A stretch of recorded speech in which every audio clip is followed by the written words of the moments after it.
CA సదకు Visakha సర్వంగ సుందరంగా సిద్ధమైంది. మరికొన్ని గంటల్లోనే ఎక్కడైతే ప్రారంభం కాబోతుంది. ఇదే క్రమంలో ఈ యొక్క ఎయిర్పోర్ట్లు ఎలా ఉన్నాయి, ఈ పరిసర ప్రాంతాలంతా ఎలా ఉంది, దీనిపైన పూర్తిగా పర్యవేక్షించడానికి అయితే ఇప్పటికే మంత్రిగా ఉన్న కొలుసు పార్థసారథి కూడా ఇవన్నీ కూడా ఒకవైపు అయితే పరిశీలిస్తున్న పరిస్థితి కనిపిస్తుంది. ఇదే క్రమంలో మనతో పాటు ఉన్నారు. సార్ చెప్పండి సార్, చూశారు కదా ఎలా అనిపిస్తుంది ఏంటి? ఒకవైపు చూసుకుంటే అమరావతిని కూడా ఒకవైపు ప్రొజెక్ట్ చేసినటువంటి పరిస్థితి కనిపిస్తున్నాయి. చూస్తూ ఉంటే చాలా చక్కగా ఎయిర్పోర్ట్లు కూడా కనిపిస్తుంది. అంతా ఎలా చూడాలి ఏంటి?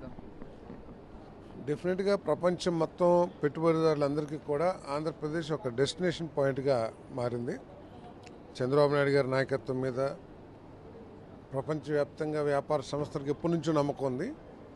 వారికి అడిషనల్గా ఈరోజు లోకేష్ గారి నాయకత్వం కూడా తోడయింది.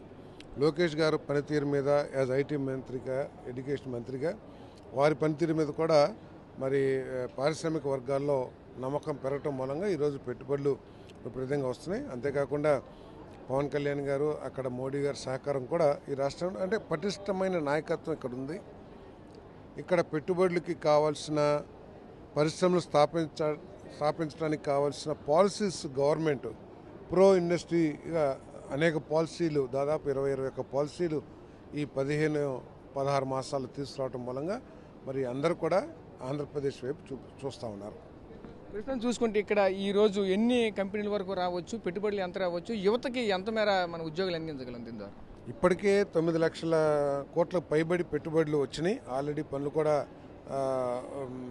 దానికి సంబంధించిన యాక్టివిటీస్ కూడా స్టార్ట్ అయిపోయినాయి. కాబట్టి దాంట్లోనే 7,28,8 లక్షల దాకా ఉద్యోగాలు వచ్చే అవకాశాలు ఉన్నాయి.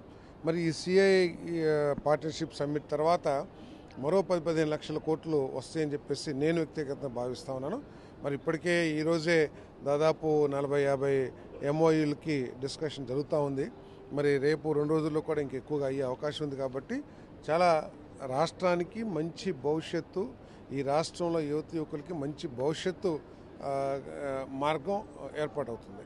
యువతకు ముఖ్యంగా దీని ద్వారా ఎటువంటి అవకాశాలు కల్పించవచ్చు? ఆల్రెడీ చెప్పుకుంటే ప్రతి ఇంట్లో కూడా ఒక పారిశ్రామికవేత్త ఉండాలని చెప్పుకోసం నేపథ్యం కనిపించింది. ఈరోజు అటువంటి తరుణంలో యువతకు కూడా ఈరోజు అవకాశం కల్పించే అవకాశాలు ఏమైనా ఉన్నాయి ఇక్కడ? 100% యువత, యంగ్ ఎంటర్‌ప్రెన్యూర్స్కి, స్టార్టప్ కంపెనీస్కి వీళ్ళందరికీ కూడా అవకాశాలు ఉంటాయి. అంటే ఇంటికి ఒక పారిశ్రామికవేత్త అంటే ప్రతి ఇంట్లో కూడా ఆ ఇంటి కుటుంబ సభ్యులకి కొన్ని నైపుణ్యాలు ఉంటాయి. ఒక్కొక్కరికి ఒక్కొక్క రకమైన నైపుణ్యం. ఆ నైపుణ్యాన్ని వెలికితీసి దాన్ని మెరుగుపరిచి దాన్ని వ్యాపార స్రవంతిలోకి తీసుకురావటమే ఈ ప్రభుత్వం యొక్క లక్ష్యం. అంటే ఎంతసేపు ఉద్యోగాల కోసం ఎదురు చూడకోకుండా ఉద్యోగాలు కల్పించడానికి కూడా అవకాశం కల్పించడం ఈ ప్రభుత్వం యొక్క లక్ష్యం.